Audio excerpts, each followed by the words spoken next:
para los que no me conocéis, pues soy Almudena Ocaña y soy profesora del Departamento de Didáctica de la Expresión Musical, Plástica y Corporal, y desde hace escasos meses pues directora de esta cátedra de Educación y Sociedad de la Universidad de Granada. Os quiero dar la bienvenida y agradeceros que os hayáis acercado esta tarde aquí a la madraza a compartir con Antonio este espacio de reflexión y diálogo en torno a la educación. Antes de presentar a estas dos personas que me acompañan en la mesa, a Juan y darles la palabra a ellos y a Antonio, sí que quisiera pues primero agradecer la labor que ha realizado en esta cátedra el antiguo director, Antonio Luzón, que durante los años en los que ha liderado este proyecto ha generado espacios de discusión y reflexión en torno a la educación desde perspectivas muy diversas, porque de alguna manera tenemos que ser conscientes de que la educación atraviesa todos los ámbitos de la vida y a la vez la educación está atravesada por muchas cuestiones políticas, ideológicas, pedagógicas, psicológicas, sociológicas, antropológicas que no podemos perder de vista. Y esa educación, que es un bien común, un procomún, como bien nos va a contar ahora Antonio, pues es una cuestión de la que tenemos el derecho de disfrutar, pero que también tenemos la obligación de cuidar. Y en esa empresa estamos, ¿no?, desde esta cátedra de Educación y Sociedad y desde el área nueva que se ha creado asociada al Centro de Cultura Contemporánea de la Madraza, un área de educación, mediación y extensión con el territorio, que voy a tener la suerte de poder liderar, y quiero agradecer al nuevo equipo de gobierno de esta universidad, a Pedro Mercado, a Marga Sánchez como vicerrectora de extensión y por supuesto al director del Centro de Cultura Contemporánea de la Madraza, Antonio Collados, que haya confiado en mí para liderar este proyecto. Un proyecto que queremos que siga siendo divulgativo, de difusión, de formación, pero que también queremos que tenga un componente propositivo.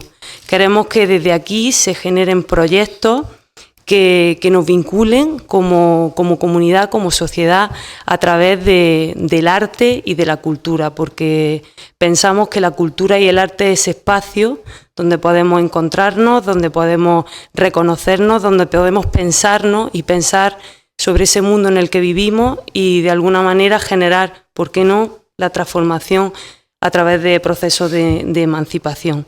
Entonces realizaremos y queremos poner en marcha proyectos también dentro de un espacio que es el Laboratorio Pedalá, Laboratorio Pedagógico de la Universidad de Granada, que empezó a caminar hace unos 3 años y que se ha ido consolidando poco a poco gracias a la labor de algunos docentes que están aquí esta tarde compartiendo este espacio, a los que yo le agradezco su asistencia y su compromiso con ese proyecto. Desde ahí empezamos a caminar con la inspiración de proyectos como los laboratorios ciudadanos que se estaban haciendo en Madrid, el Media Lab Prado, que bien conoce Antonio, y por supuesto nuestro Media Lab de la UGR, que fue impulsado y liderado por Esteban Romero, el actual vicerrector de Innovación. Así que creo que con esta explicación se ha entendido por qué hoy nos acompaña Antonio para inaugurar esta actividad de la cátedra en este curso. Y para presentarlo yo me he traído a mi compañero y maestro Juan Bautista Martínez Rodríguez, porque fue precisamente él el que me presentó a mí Antonio y me dijo: lee esto que te va a interesar. Entonces Juan ha sido profesor de esta casa durante muchos años, ha liderado un grupo de investigación ICUFOP que creo que ha sido un referente a nivel nacional en relación a la investigación educativa, no solamente por los proyectos y por las temáticas, sino también por una forma de hacer investigación ética desde la escuela y con la escuela. Así que yo le agradezco mucho que nos acompañe esta tarde y le doy la palabra. Muchas gracias por vuestra asistencia. Gracias, Almudena. Yo ya estoy jubilado, pensionista, y es una alegría ver cómo en el ambiente de los laboratorios se van generando pues un tipo de prácticas que yo creo que son muy reconocibles, como el caso que ha comentado Almudena de pedalar. Yo simplemente, para presentar a Antonio Lafuente, solo para aquellos que no lo conocéis, porque veo que algunos de vosotros lo conocéis más que yo, o habéis establecido algunos a veces contactos más directos, o como en el caso de Esteban o de algunos más de vosotros. Pero vamos, yo para esta conferencia o presentación o sesión tan atractiva como pueda ser Peras con manzanas, la aritmética de los bienes comunes y la cultura del prototipado, ¿no?, que va a desarrollar Antonio Lafuente, digo que para presentarlo, pues decir simplemente que es un investigador del Consejo Superior de Investigaciones Científicas que lleva muchos años trabajando en la difusión, que ha publicado pues prácticamente 2 decenas de libros y 100 y pico artículos y capítulos de libros que no pienso referenciar aquí porque sería innecesario, para eso está la web y el currículum en web, pero sí destacar que es un granaíno por el mundo, es decir, es granaíno y está instalado en la corte del Consejo Superior de Investigaciones Científicas. Es decir, bueno, tocando temas que realmente yo creo que nos interesan a todos, porque es uno de los mejores difusores, divulgadores, y más que divulgadores, porque el concepto de divulgación y de difusión yo creo que es un poco simple, ¿no? Él se ha implicado directamente en lo que ha sido, digamos, generar una creación de cierto tipo de espacios en los que se ha podido discutir, se ha podido intercambiar, se ha podido producir conocimiento, y yo creo que ese es el valor que tiene como gran divulgador. Me parece que se diferencia de otros muchos en 2 cuestiones básicas, en 2 premisas que me parecen fundamentales. Una de ellas es, piensa que hay que abrir, o que existe la necesidad de abrir el conocimiento científico de manera sencilla, humilde, de manera divertida, a los sectores justamente más invisibles, más desconsiderados, más, digamos, expulsados del sistema científico y del sistema del conocimiento, ¿no? Por una parte tiene esa premisa como una base fundamental de todo su trabajo. La otra base es valorar la importancia del conocimiento común, profano, mundano, amateur, es decir, todo ese conocimiento que está producido por parte de una cantidad de sectores afectados por muchas de las cuestiones que son objeto del tratamiento científico, ¿no? Desde esas 2 digamos, necesidad de abrir el conocimiento a los sectores más desfavorecidos y de que ese conocimiento sea reconocido por parte de los sectores afectados, etcétera, yo creo que es lo que le ha hecho meterse a escribir, a reflexionar y a aportar ideas sobre lo que es la relación entre el conocimiento científico y la ciudadanía. Él se ha planteado en sus publicaciones una reflexión profunda sobre los públicos, cuáles son los públicos de la ciencia, ¿no? Precisamente para retomar, digamos, esas 2 premisas que yo os comentaba, porque lo que pretende y su intención es, aunque parezca muy aparatosa, abrir la ciencia para cambiar el mundo, es decir, es un poco practicar eso que se ha venido diciendo y se ha venido nombrando como la ciencia ciudadana, ¿no? La ciencia ciudadana justamente con estos sectores, con estos conocimientos, con el intercambio. En su faceta yo creo que se ha distinguido como historiador prácticamente en lo que son las relaciones que ha establecido, pues fundamentalmente en nuestro país y en Latinoamérica, pues ha trabajado sobre todo en los siglos XVIII y XIX, en la Edad Moderna, precisamente ya buscando esa relación entre lo que son las élites científicas y lo que son las entidades populares, ¿no?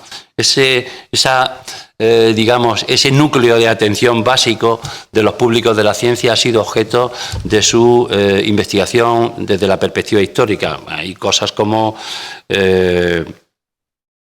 las orillas de la ciencia, yo creo que es uno de los, por lo menos de los que a mí me ha gustado más, El compás y el príncipe. Hay 4 o 5 fundamentales, que son ideas para digamos, para exponer todavía más y evidenciar más cuál ha sido su trabajo historiador. Pero quizás lo que más caracteriza su trabajo es su labor de implicador, de ser capaz de enganchar, fundamentalmente creando espacios de difusión, de intercambio y de experiencia, ¿no? Ahí donde yo creo que Antonio ha tenido la posibilidad y ha tenido la valentía de implicar a una cantidad de gente, a una cantidad de colectivos, a una cantidad de personas que han trabajado fundamentalmente sobre esos espacios, un poco con la referencia básica, yo aconsejo a los que no lo hayáis leído, del libro ese de Todos Sabios, ¿no? Todos sabios, ciencia ciudadana y conocimiento expandido, ¿no? Yo creo que ahí de una manera muy sencilla, de una manera muy cercana, nos hace un poco entender lo que os estaba planteando, esa especie de criterios básicos aplicados a lo que son proyectos concretos de crear esos espacios, que además son espacios divertidos, de espacios, digamos, oportunos, pues son espacios que de alguna manera son necesarios hoy tratar, como puede ser el tema de las tecnologías, ¿no? Hablar hoy de las tecnologías y los comunes, pues es una de las cuestiones que yo creo que más se está aportando, no solamente al campo de la educación, sino al campo de lo que pueda ser la difusión del conocimiento científico y del propio conocimiento científico. Pero quizá, además de creador de esos espacios y de emprendedor de esos sitios, lugares, ámbitos digamos, de discusión, de debate y de intercambio, quizá lo que él más está haciendo hoy es lo que ha comentado Almudena, promover los laboratorios ciudadanos, ¿no? Y que ha comentado Almudena el caso de Media Lab, bueno, el caso de Media Lab también UGR, y el caso propio de Pedalab como ejemplos de laboratorios que de alguna manera se han planteado la necesidad de crear y de poner en nuestras manos lo que es la producción del conocimiento, ¿no? Pero de una manera además ética, ¿no? De una manera, la ética hasta ahora se ha entendido mucho como principios, como grandes valores, etcétera.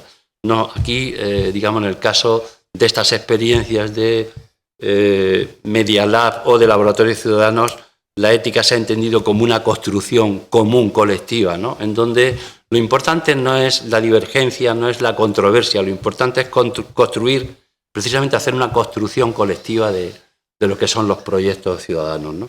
Bueno, simplemente una referencia porque me parece fundamental para la gente de la universidad, una última obra que sí que quiero citar de Slow Universidad, ¿no? La propuesta de transformación de la universidad. Para mí da una cantidad de claves, son gente que hace aportaciones desde muy distintos campos de la universidad y que realmente tocan, digamos, las claves de lo que es la crisis universitaria actual para justamente ir fomentando y construyendo espacios de realización y espacios de una universidad diferente, ¿no? Bueno, pero todo esto es un poco inútil que lo cuente yo porque estamos para escucharlo. Gracias, Antonio, por venir. Gracias por tu asistencia. Bueno, mil gracias por tus palabras tan elogiosas. No sé, espero que merecidas, no lo sé. Pero conmovedoras en todo caso. Me da muchas ganas hasta de cambiar mi presentación, lo que yo había preparado, porque has sugerido una enorme cantidad de asuntos que es verdad que yo he vivido como urgentes, que se han expresado en libros y en otras actividades, pero creo que me voy a atener a lo que he preparado, aunque estoy abierto a que luego se incorpore en la conversación que tengamos entre todos algunos de los asuntos que él ha mencionado. Muchas gracias, Almudena, por tu presentación. Muchas gracias, Antonio, por la invitación. Muchas gracias, Esteban, por pensar en mí. Yo soy granadino y es verdad que ando por el mundo dando vueltas y siempre me preguntaba por qué no me invitan de Granada. Y se confirmaba una vez más eso de que en su tierra uno no puede ser profeta. Pero bueno, me alegro que haya llegado el momento de poder venir y compartir con ustedes algunas cosas que he ido pensando estos años últimos. Empiezo por el título. El título es una provocación, peras con manzanas, ¿no? Los que hemos ido a la escuela y hemos tenido luego una mamá que nos obligaba a hacer las cosas como Dios manda, pues nos decían que no se pueden juntar peras con manzanas. Y era un contrasentido, porque los cocineros, las cocineras, mejor dicho, toda la vida se la pasan mezclando peras con manzanas, y los músicos se la pasan mezclando tambores con violines, y los políticos, a gente rarísima de izquierda, de derecha, de mundos muy distintos, y todos empeñados en que el mundo solo es posible si somos capaces de mezclar peras con manzanas, ¿no? Y eso es un poco el argumento principal con el cual yo me presento aquí, explicar por qué mezclar peras con manzanas también es imprescindible cuando nos situamos delante de los problemas que tiene el mundo, ¿no? Y de una manera que no es la que usan los cocineros, que no es la que usan los músicos, que no es la que usan los políticos, pero que sí está inspirada en las prácticas de gentes que nos llevan ventaja en abordar problemas tan complejos como el dar de comer, o el dar de gozar, o el dar de gestionar los conflictos que como ciudadanos tenemos, ¿no?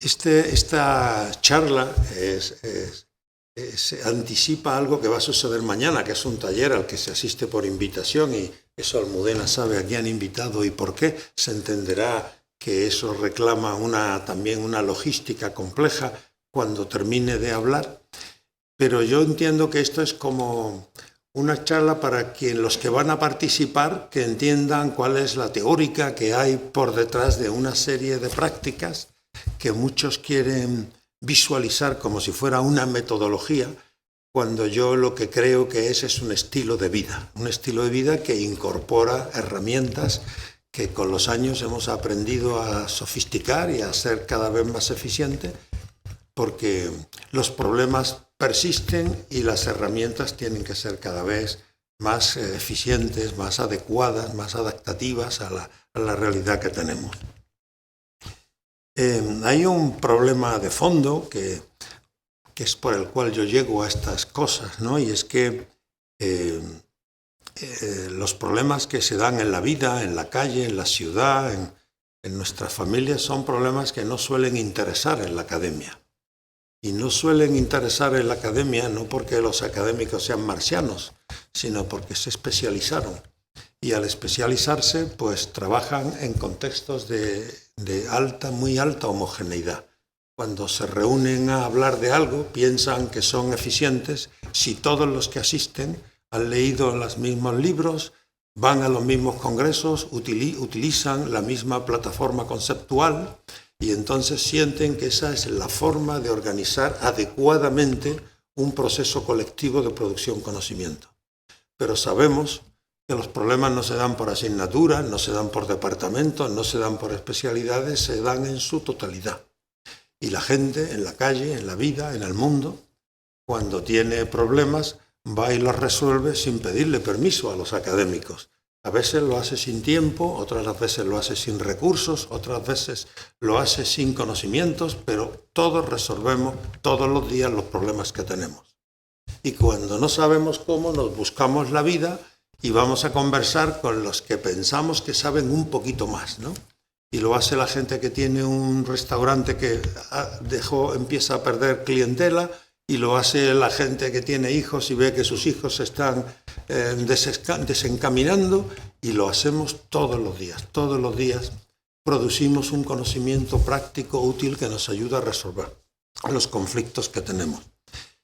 Esa es la inspiración de la cual yo parto para atreverme a decir que no solamente se pueden sumar peras con manzanas, sino que todos los días, todas las personas que estamos aquí y también las que no estamos aquí, estamos siempre sumando peras con manzanas. Nos va la vida en ello.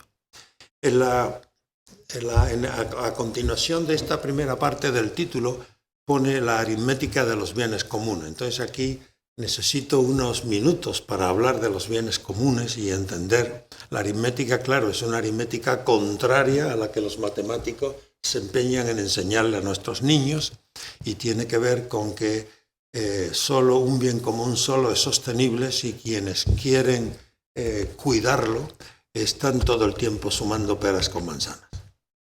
Para pensar los bienes comunes yo siempre me he inspirado en Eleanor Ostrom, que como saben es la primera mujer que ganó un premio Nobel de Economía en 2009, y dedicó toda su vida a combatir un texto muy influyente de Garrett Hardin, un geógrafo que escribió un texto que se llama La tragedia de los bienes comunes, en el año 1966. Es uno de los textos más citados nunca en la historia de la ciencia o del conocimiento, muy influyente, muy precursor de lo que hoy llamamos las políticas duras neoliberales, donde sostiene con una argumentación sólida y basada en el análisis de algunos ejemplos muy significativos de cómo los bienes comunes tienen un destino trágico, están condenados a desaparecer. Y pone muchos ejemplos de por qué eso es así, y yo voy a fijarme solo en uno. Piensa en unos pastizales en Inglaterra en el siglo XVII, donde unos campesinos comparten unos pastos para las vacas. Y hay un campesino que un día tiene la magnífica idea de poner una vaca más en el pasto, y entonces los otros, que también lo están pasando mal, que también tienen problemas, que también quieren vivir mejor de lo que viven, se les ocurre poner a todos una vaca más. Entonces agostan el pasto, se le mueren las vacas y se destruye la comunidad. Y dice, este es el destino de los bienes comunes. De alguna manera acaba sugiriendo en el artículo que el destino de los bienes comunes es privatizarse, patrimonializarse por parte del Estado, que no podrá asumir la gestión de todos por el enorme coste que tiene, o directamente la privatización, y entonces dotarse de las infraestructuras que necesiten para gestionar aquello bien. Elinor Ostrom, después de haber estudiado bienes comunes agrarios y urbanos, digitales, tecnológicos, culturales, materiales, de todo tipo de bienes comunes, antiguos y modernos, en Europa y en Asia, acaba llegando a la conclusión de que todos tienen un patrón común que respeta 8 reglas. Y cuando uno lee esas 8 reglas, en las que no voy a entrar ahora a describirlas, descubre que las 8 reglas tienen que ver con compromisos de gestión adecuada del bien común. Tienen que ser cosas que, si no se hacen, ponen en riesgo el bien común. De manera que para Elinor Ostrom, un bien común no es más que una manera particular de gestionar algo, que respeta unas reglas. Vincula, por tanto, al pragmatismo, saca la reflexión sobre los bienes comunes del ámbito del marxismo y también del ámbito de los católicos, que siempre ambos han pensado que los bienes comunes son una cosa de su exclusiva incumbencia. Los marxistas dicen, por razones obvias, además nos llamamos hasta comunistas, ¿cómo no va a ser eso lo nuestro? Y la Iglesia, ¿no?, que siempre se ocupó de toda la beneficencia a lo largo de la historia, y también ellos piensan que eso de los bienes comunes, si es de alguien, es quien puede más y tiene más experiencia para hablar de eso, son los católicos, los cristianos, ¿no? Bueno, ella saca esta noción de bien común de esos mundos y lo sitúa en otro. Pero para mí la idea fuerza es que entonces un bien común es un bien que está gestionado de una determinada manera y que está bien gestionado. Dice que el Garrett Hardin no tiene razón en el análisis que hace de los bienes comunes, porque equivocadamente, identifica abierto con común. Y lo que le pasa a ese bien común que se destruye es que, como es abierto y cada quien hace lo que le da la gana, no se ha dotado de las reglas necesarias para impedir que nadie ponga una vaca más. Y por tanto que no inicie un proceso que condena al bien hacia su autodestrucción, ¿no? Así que, si uno profundiza un poco más en esa idea de los bienes comunes, Elinor Ostrom en realidad está diciendo que para gestionar adecuadamente un bien común se requiere mucho conocimiento, una intelección bastante profunda del entorno en el que se está desenvolviendo, porque en términos históricos y también en términos actuales, un bien común siempre está en un entorno rodeado por imperios, rodeado por mafias, rodeado por economías neoliberales, y siempre esas otras formas de gestionar el entorno ven los bienes comunes como una amenaza para ellos, porque detectan inmediatamente que se trata de otra forma de gestionar que beneficia a la comunidad y que en consecuencia podría expandirse por esos otros mundos. Así que quien sostiene un bien común es porque es capaz de gestionar adecuadamente con su entorno unas relaciones con el entorno que no lo pongan en riesgo. Eso implica a ser capaz de estar constantemente procesando información sofisticada, contrastando esa información, jerarquizándola, categorizándola y crear eso que ahora llamamos hechos, opiniones basadas en evidencias que permitan tomar juicios acertados sobre la gestión del bien. De manera que si seguimos tirando de ese hilo y entonces empezamos a ser capaces de imaginar un bien común como un espacio de producción situada de conocimiento eficiente, estaríamos también diciendo que un bien común necesariamente es un laboratorio ciudadano. Es un lugar donde gente que no le ha pedido permiso a la academia, que no le ha pedido permiso al rey, que no le ha pedido permiso tampoco a sus padres, se le ha ocurrido que las cosas se pueden gestionar de otra manera para lograr que funcionen de modo distinto y de alguna forma crear algo que reparta de forma equitativamente los recursos y también las cargas que implica ser capaces de gestionar el bien. ¿Ok? ¿Se entiende? Claro, todo eso lleva a generalizar esta noción de bien común, porque cuando uno piensa en bien común, quizá piense que el bien común es una cosa contraria a lo privado, contraria a lo público, es una especie de paraíso perdido o de Nueva Jerusalén, donde toda la gente que vive allí son gente virtuosa y maravillosa, que siempre no son nunca perezosos, cumplen sus obligaciones y respetan a los demás, pero los hechos confirman que no es así. La gente que está en los bienes comunes también son gente perezosa, son gente envidiosa, son gente que tiene fragilidad, que es vulnerable, que está sometida a presión, y eso hace todavía más necesaria la existencia de reglas que garanticen que también cuando tú estás vulnerable hay una regla que protege el bien de tus vulnerabilidades, de tus fragilidades, ¿no? Así que cuando uno piensa, por ejemplo, en Wikipedia, que probablemente sea el bien común más grande que ha creado la humanidad, pues Wikipedia solo es posible porque existe Vodafone y existe Movistar y existen las grandes corporaciones que son capaces de crear una red por la que circula la información. Pero lo hacemos a través de aparatos que incorporan la tecnología de Cisco y ahí están todos los chips y los microchips. Sin ellos no habría Wikipedia. De manera que los bienes comunes no están al margen del mundo, ni son cosas que están en Marte, sino que están entre nosotros y son bienes híbridos, donde se mezclan muchas cosas privadas con públicas y con ciudadanas. Diré ciudadanas, que es una forma como más dulce, más amable de hablar de los bienes comunes.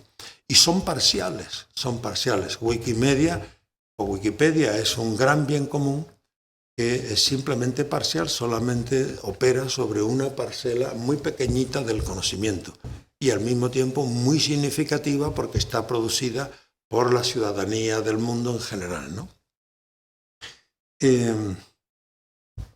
Quería entonces terminar esta primera parte sobre los bienes comunes, dejando en sus cabezas, sobre la mesa se dice a veces, esta idea de que un bien común es necesariamente un lugar de producción de conocimiento, muy dinámico, muy activo, muy pendiente de todo lo que suceda a su alrededor para lograr que sobreviva.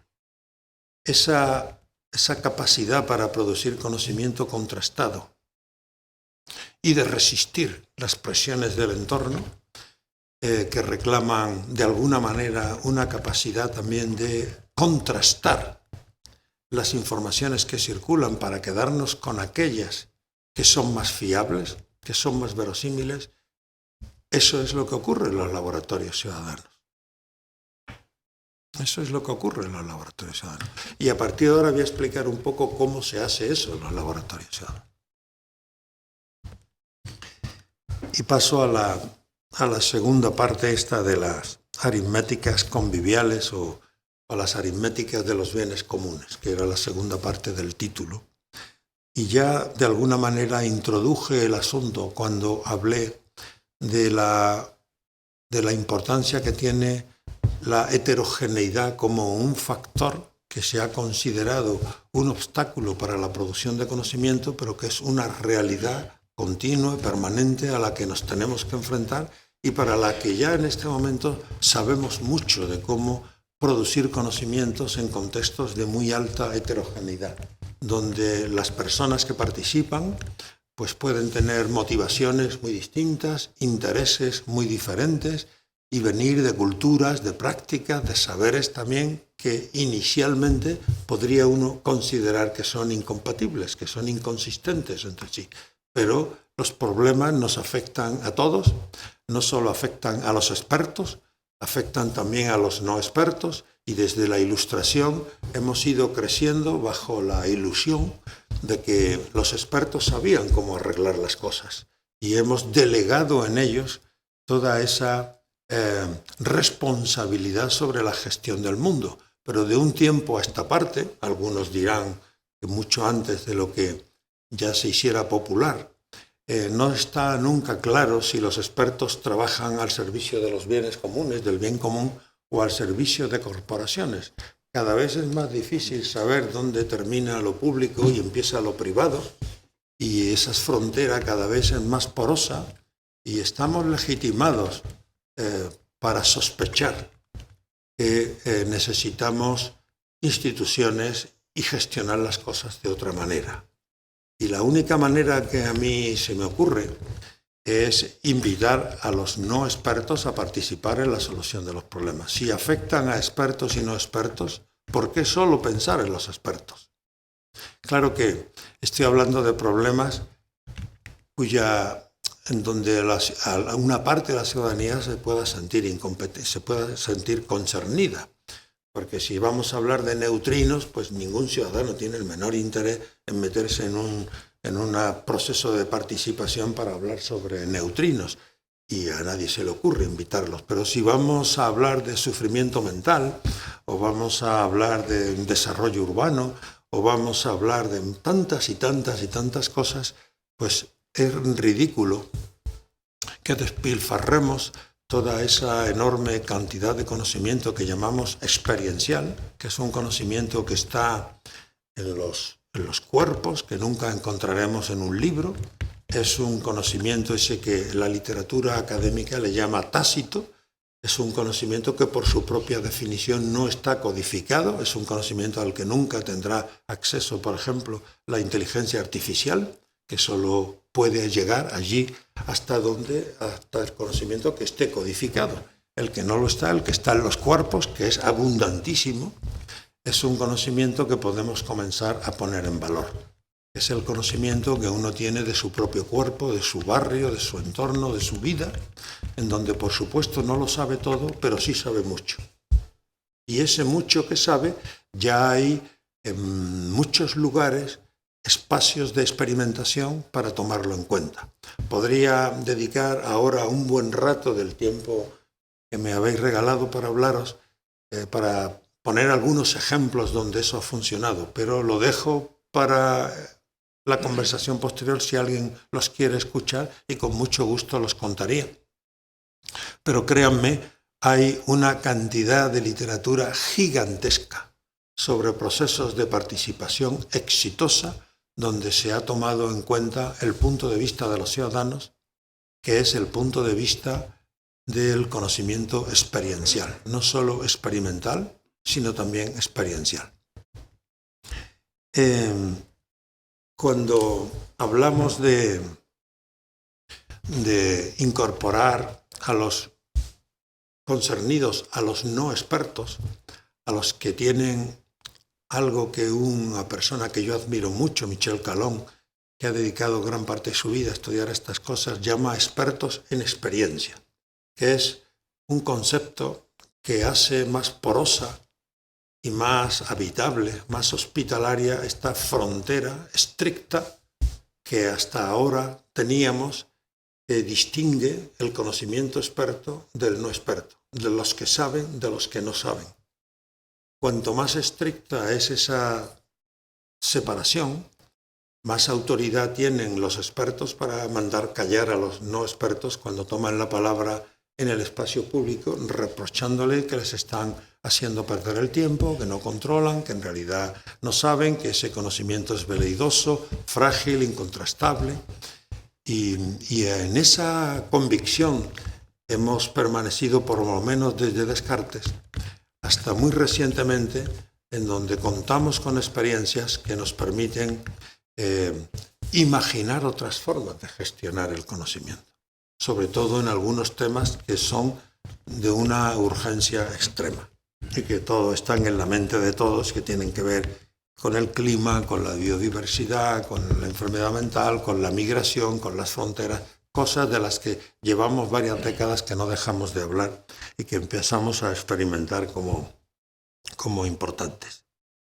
El asunto es que para poder garantizar que un colectivo heterogéneo de personas procedentes de mundos muy distintos puedan hacer algo juntos, hay algo que debe suceder para que este grupo humano, en vez de ponerse a discutir sobre cuestiones procedimentales, que es lo que generalmente hacemos, pueda empezar a desarrollar cosas juntos. Es activar la inteligencia colectiva. Activar la inteligencia colectiva es usar procedimientos, hay herramientas para eso, utilizar herramientas que crean un entorno donde se horizontaliza a los participantes, todos tienen los mismos derechos y las mismas obligaciones y disponen de la misma cantidad de tiempo para expresar sus puntos de vista. Y no solamente esas herramientas convierten a los participantes en pares, sino que también les convierten en partes. Son pares y son parte, porque el resultado que se espera encontrar incorpora, al menos parcialmente, aportaciones de todos los que participan. Nadie está convidado de piedra en el proceso. De manera que, de alguna manera, activar la inteligencia colectiva tiene que ver con una capacidad para estar seguros de que nos estamos haciendo las buenas preguntas y de que nos estamos obteniendo las buenas respuestas. Obtener las buenas preguntas quiere decir que el problema que nos reúne es construido entre todos, es coproducido, no es algo que los listos de Mackenzie o de algún departamento universitario han decidido que es el problema clave que tenemos que resolver, sino que el propio problema representa a los participantes. Todos se sienten reconocidos, representados en la construcción del problema. Y ese es un buen paso para avanzar en la construcción de la solución, que por supuesto también debe ser expresada con un lenguaje que representa a todos los participantes por igual.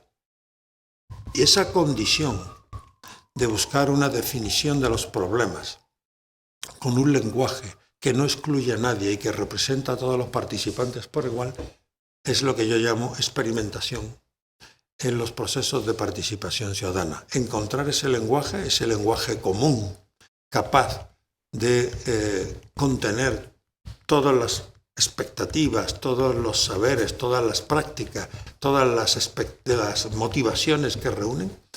Es complejo, no es sencillo, nadie te va a regalar eso porque todos en principio estamos muy seguros de lo que pensamos, nos ha costado mucho alcanzar ciertas convicciones y nos cuesta mucho renunciar a eso, pero en los espacios estos de producción que llamamos laboratorios ciudadanos, no importa tanto la objetividad de la solución que encontremos como la convivialidad del proceso que inauguramos.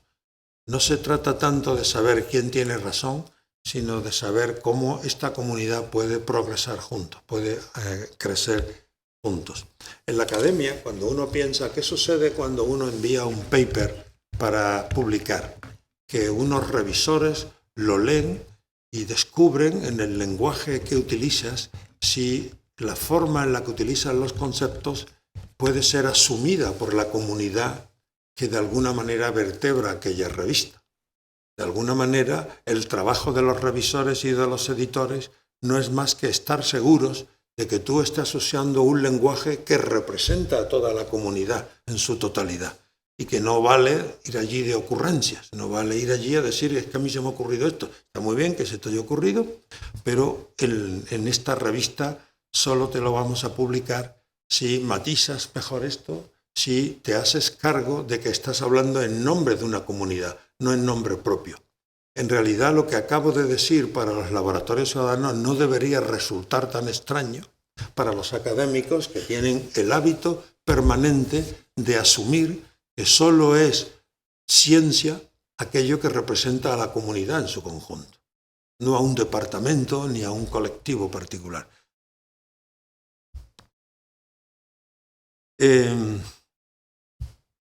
Y voy a pasar a la tercera parte, esto de la cultura del prototipado.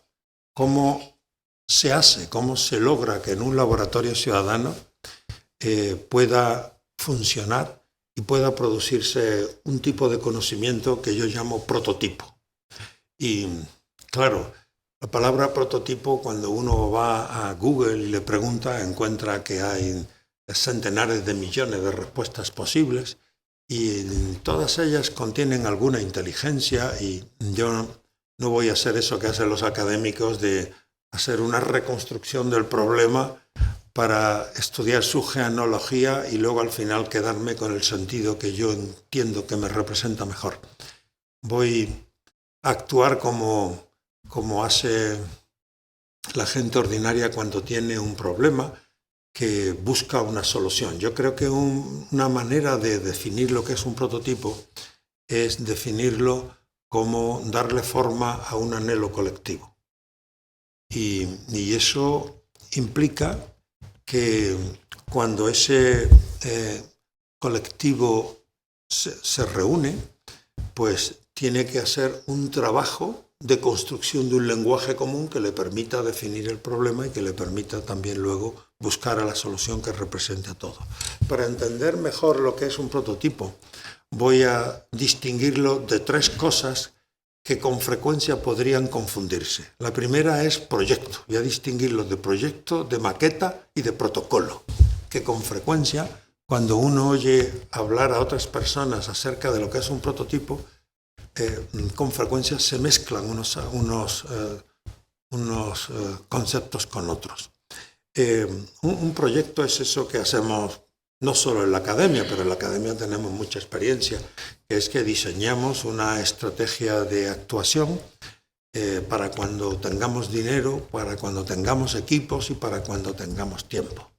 Entonces siempre diseñamos para el futuro. Con frecuencia los proyectos no se ejecutan nunca porque siempre falla algo y entonces no se hacen.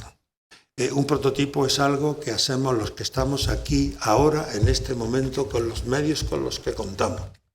Y no vivimos nuestras carencias como un drama, sino justo lo contrario, como una oportunidad de invitar a otros a que se sumen y nos ayuden a mejorar el resultado obtenido.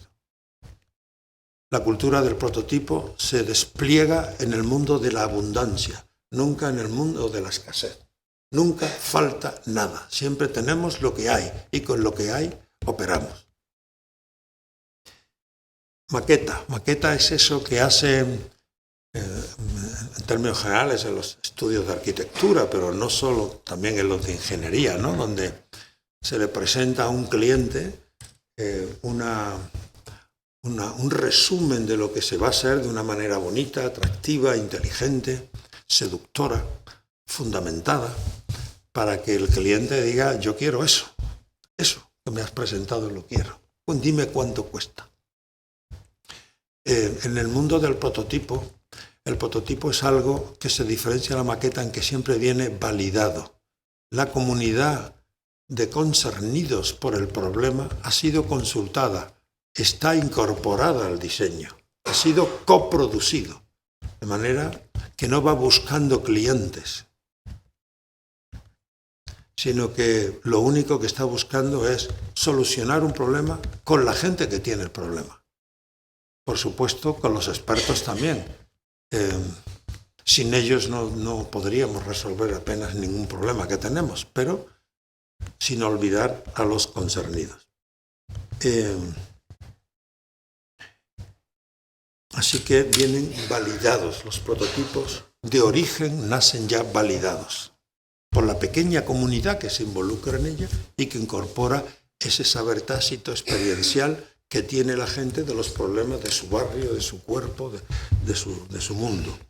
Y protocolo, ¿no? Protocolo es esto que se hace principalmente en los hospitales, pero no exclusivamente, que siempre que queremos ensamblar muchos especialistas, muchos saberes de distinta naturaleza y queremos regular en qué momento interviene cada quien en el proceso de producción de un diagnóstico o de producción de un tratamiento.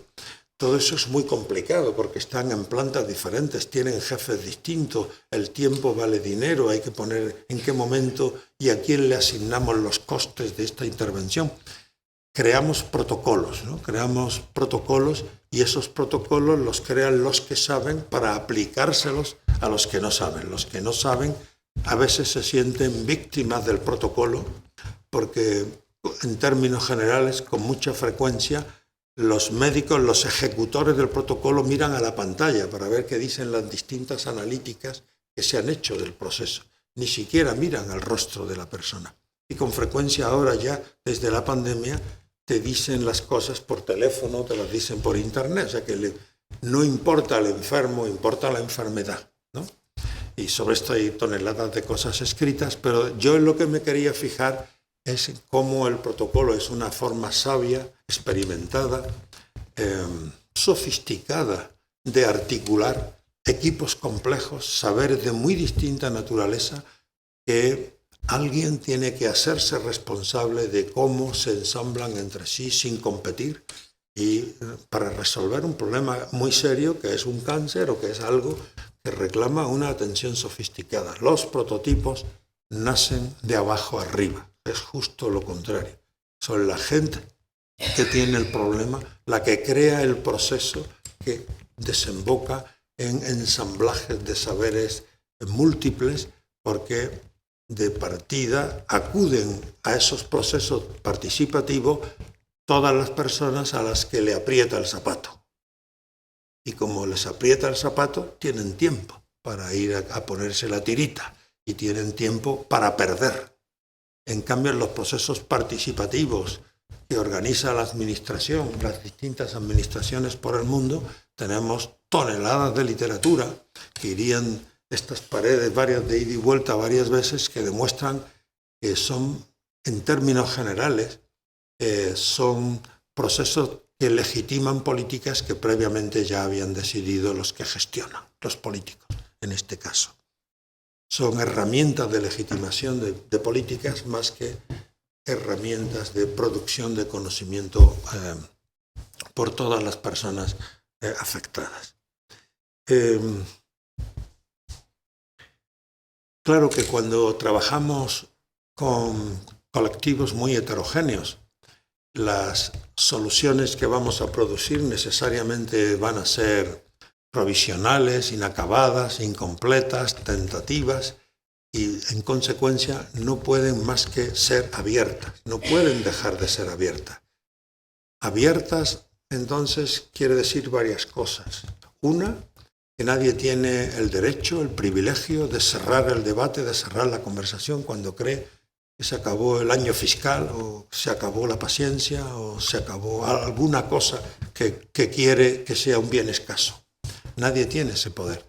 Pero también quiere decir que está abierto a que otras personas puedan sumarse e incorporar otros saberes, incorporar otras miradas, incorporar otras experiencias y hacer que el prototipo vaya ganando en robustez. En el mundo de los estudios de la ciencia, que es en el que yo me muevo, cuando un objeto adquiere mucha evidencia de que la gente está conforme con los resultados, se dice que es robusto. Cuando solo los expertos están de acuerdo en que es sólido, se dice que es objetivo, ¿no? O los expertos le llaman objetivo.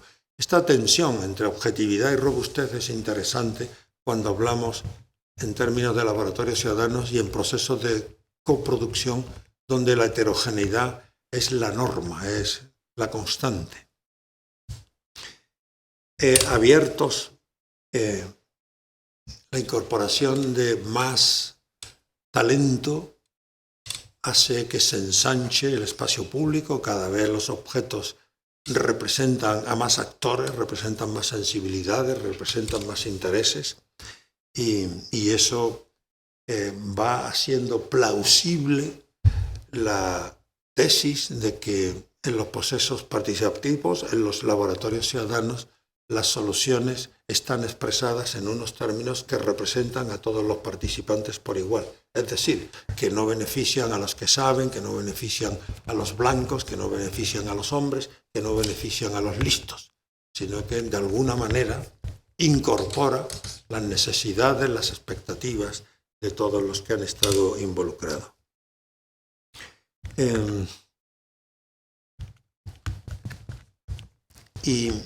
Y voy a acabar con 3 ideas, solo a modo de conclusión. Y luego, si ustedes quieren, podemos ya conversar entre todos, ¿no? La primera es aquella de que un bien común es un espacio de producción de conocimiento experimental contrastado, donde los que lo habitan, los que lo construyen, los que lo sostienen y son sostenidos por el bien común, se juegan la vida si no aciertan. Y entonces es un espacio de experimentación, donde la gente se toma muy en serio lo que allí sucede. La segunda idea es esta de la heterogeneidad, ¿no? En un mundo donde los problemas afectan a los que saben y a los que no saben, y si vamos en algunos asuntos, como experimento al menos, a incorporar a los que no saben a la solución de los problemas, es un proceso que inauguramos de producción de conocimiento que podría perfectamente ser amparado, protegido por la academia, no compite. Lo que pasa es que en la academia producen una cosa que se llaman hechos y en estos otros entornos se producen prototipos. No es lo mismo un hecho que un prototipo. Son cosas distintas, tienen lógicas distintas, obedecen a necesidades también diferentes. Y yo no digo que los hechos sean malos, buenos o regulares, ni tampoco que los prototipos, no creo que deban competir entre sí. Son cosas distintas que tienen que aprender a convivir entre sí.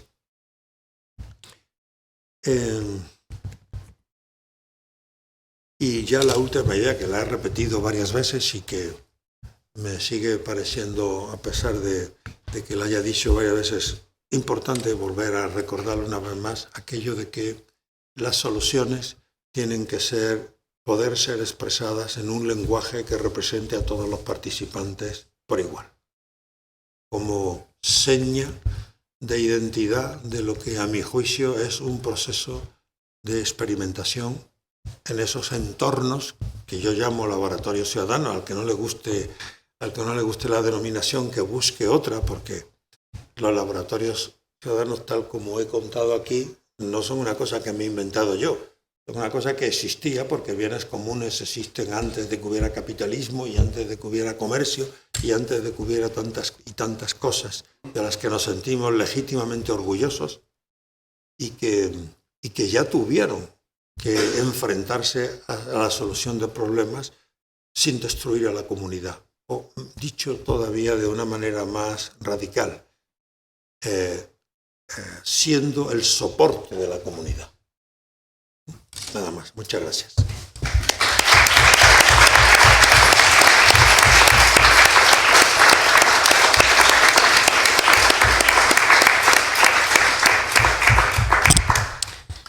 Pues muchas gracias, Antonio, por mantenernos enfocados y atentos sin una pantalla de PowerPoint detrás. Sí. Es que eso es toda una hazaña. Creo que es el momento de que entablemos ese diálogo, así que si tenéis alguna pregunta, algún comentario para hacer, Antonio, pues es el momento.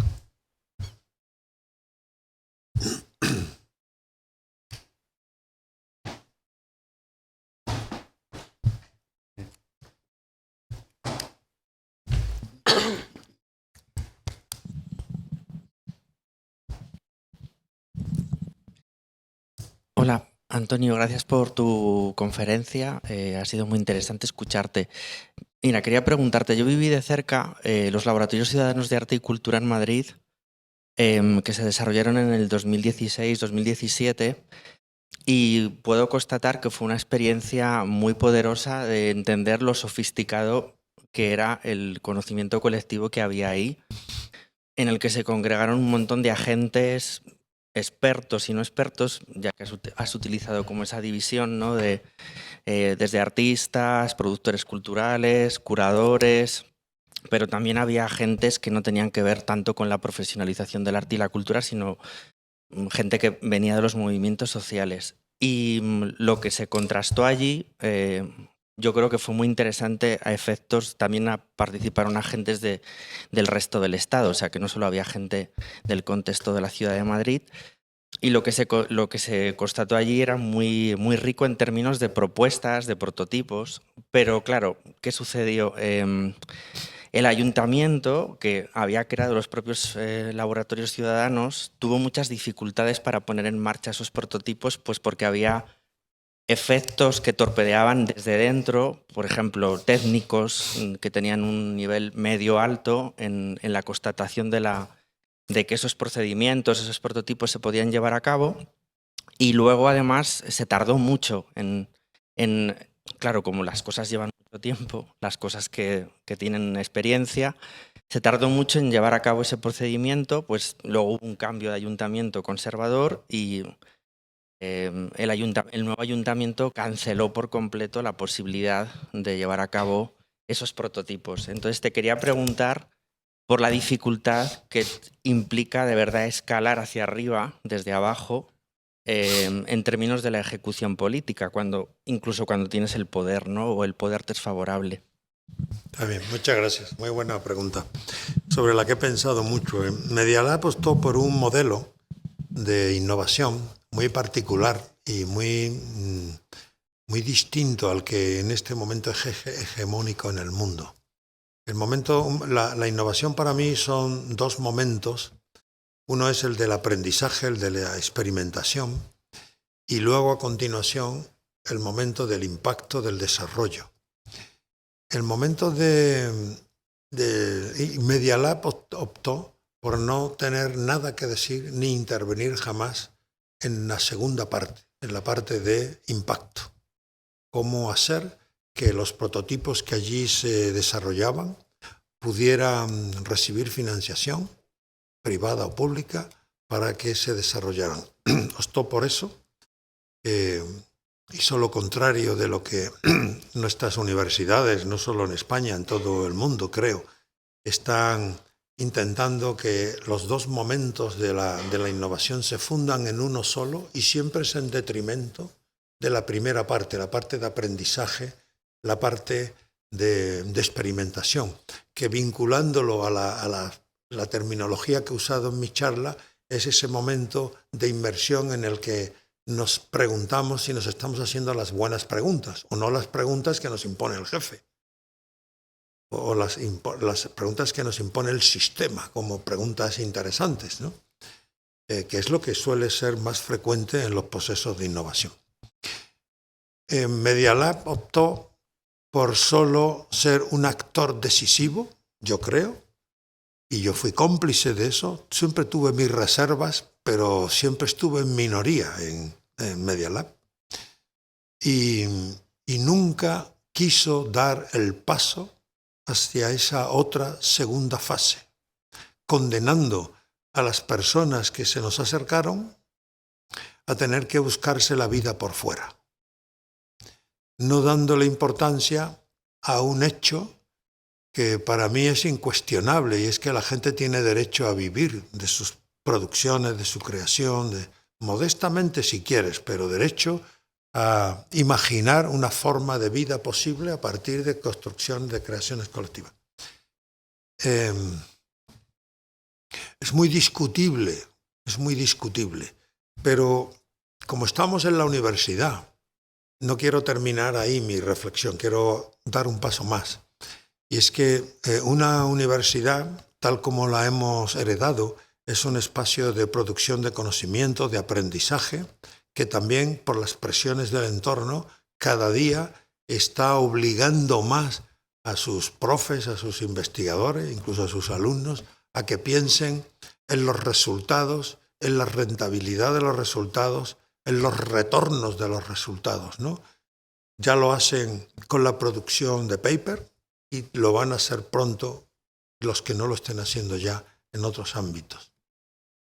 Y entonces, pensándolo desde la universidad, yo creo que no estaría de más que volviéramos a plantearnos si la universidad debiera ser un espacio consagrado principalmente a la experimentación y al aprendizaje y no a la producción de prototipos que puedan ser movilizados en el mercado. Ya sé que lo que digo es un poco raro en este momento, ¿no? Donde pareciera que si una universidad no es capaz de estar en el mercado, es inútil. No sé si ya hasta se atreven a decir esa palabra los administradores, pero están cerca de pronunciarla y tenemos muchas evidencias al respecto sobre el papel de las universidades en Inglaterra, donde este proceso nos lleva una década de ventaja y ya sabemos mucho si miramos lo que está pasando en Francia, en Alemania, en Estados Unidos. Entonces, yo perdí en los debates de Media Lab. Yo me tengo por perdedor, yo no quería que fuera así.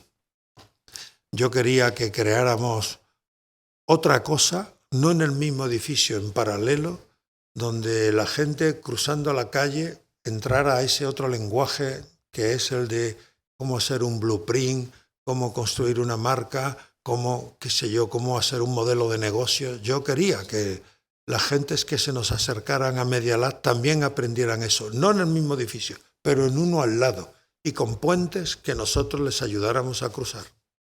Pero eso no prosperó, nunca prosperó. Yo fui perdedor. Me siento perdedor, pero no tengo ninguna amargura, porque pienso que finalmente Media Lab probablemente hizo bien en no coquetear nunca con la idea de que aquellos prototipos que habían allí, si no llegaban al mercado, Media Lab entonces era un fracaso.